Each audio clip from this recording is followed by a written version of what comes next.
Bienvenue sur LinguaWire français A1. Aujourd'hui, nous avons deux histoires, les applis de rencontre et les noyades en France. Pour comprendre cet épisode, allez sur linguawire.com.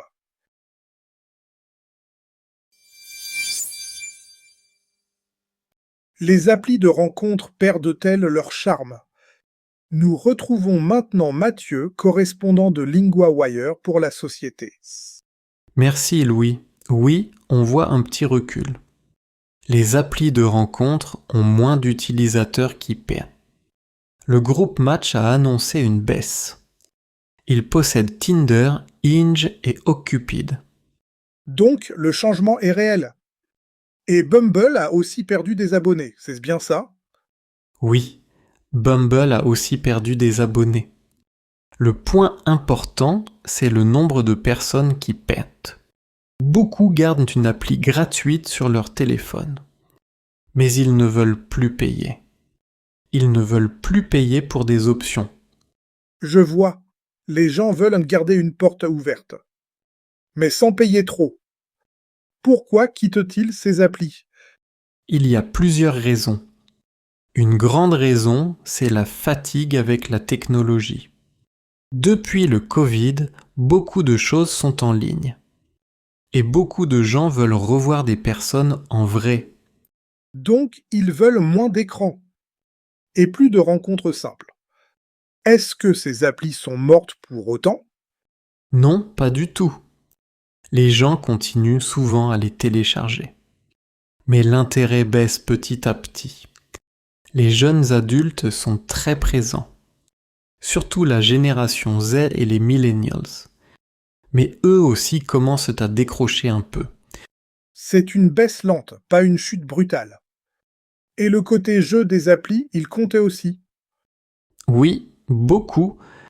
Au début, ces applis donnaient une sensation de jeu. On faisait défiler des profils très vite, mais cette nouveauté a disparu. Des personnes disent maintenant que tout cela paraît plus superficiel. Oui, on sent bien cette lassitude. Alors, où cherchent-ils l'amour maintenant?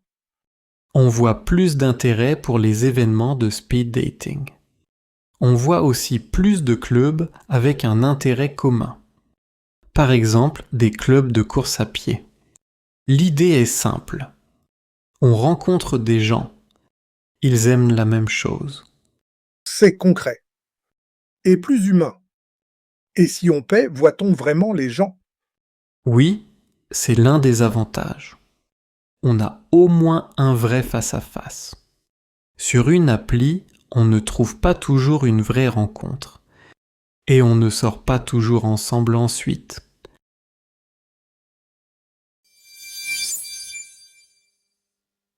En France, les noyades augmentent avec les fortes chaleurs.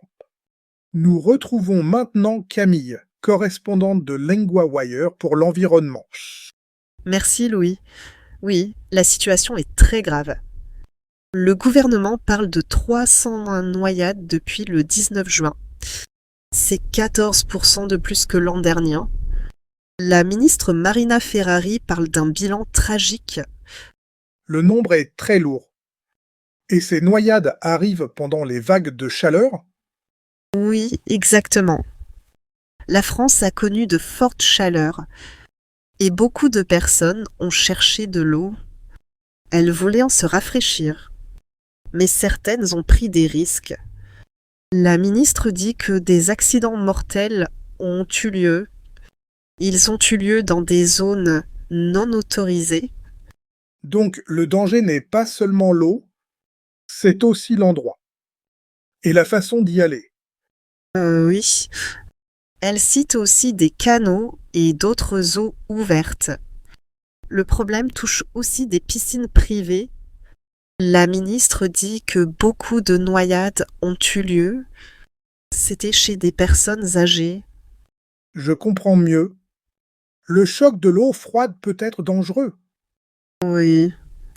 Elle dit qu'entrer vite dans l'eau froide peut causer un choc. Et parfois, si une personne fait plus que ses capacités physiques.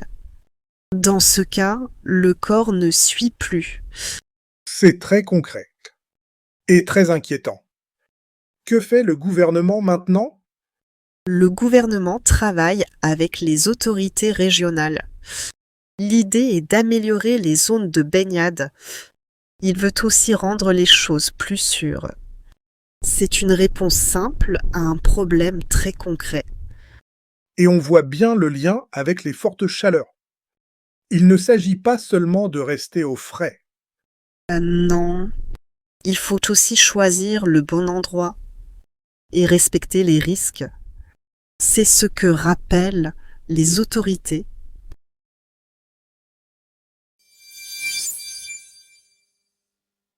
Partie 1, 3 mots sur la baignade. La baignade, c'est se baigner dans l'eau. On parlait de baignade et de zone de baignade. Exemple, la baignade est interdite ici. Le choc, un effet brusque et fort sur le corps.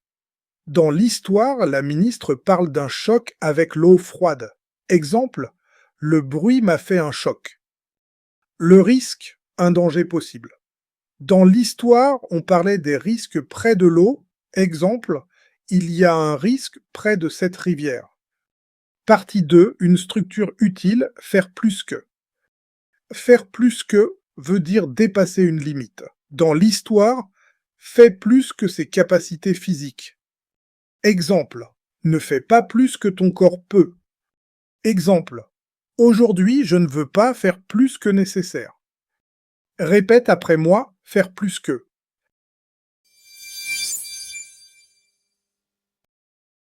Before you go, do you actually know your level and your strengths and weaknesses? Take LinguaWire's quick language assessment. Comprehension, vocabulary, grammar, and listening are each scored separately, so you know exactly what to work on. From there, LinguaWire builds you a personal 12-week plan around your level, goals, and availability. Start at linguawire.com today.